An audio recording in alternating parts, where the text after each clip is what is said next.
Why does lupus happen? Lupus ఎందువల్ల వస్తుంది? Hi, I'm doctor Mounika, consultant rheumatologist, KIMS Ongole.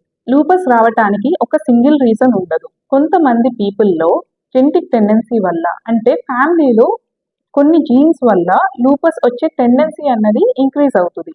ఈ genetic tendency ఉన్న వాళ్ళల్లో కొన్ని ఎన్వైర్మెంటల్ ట్రిగ్గర్స్ వల్ల లూపస్ అనేది స్టార్ట్ అవుతుంది. ఈ ఎన్వైర్మెంటల్ ట్రిగ్గర్స్ ఏంటంటే ఎక్సెస్ సన్ ఎక్స్పోజర్, కొన్ని infections, stress, emotional are psychological stress, smoking, కొన్ని డ్రగ్స్ వల్ల కూడా లూపస్ రిస్క్ అన్నది ఇంక్రీజ్ అవుతుంది.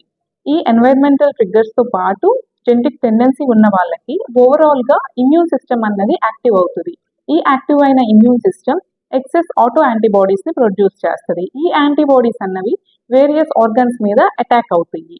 ఎగ్జాంపుల్, స్కిన్ మీద అటాక్ అయినప్పుడు చర్మం పైన దద్దుర్లు రావటం, జాయింట్స్ ఇన్వాల్వ్ అయినప్పుడు కీళ్ళ నొప్పులు రావటం, కిడ్నీలు ఇన్వాల్వ్ అయినప్పుడు యూరిన్లో ప్రోటీన్ పోవటం వల్ల బాడీ వాపులు రావటం, బ్లడ్ సెల్స్ అటాక్ అయినప్పుడు రక్త కణాలు తగ్గటం, ఇలా ఆర్గన్ ఇన్వాల్వ్మెంట్ బట్టి డిఫరెంట్ ప్రెజెంటేషన్స్ ఉంటాయి. నెక్స్ట్ వీడియోలో మనం లూపస్ లక్షణాలు ఏంటో చూద్దాము.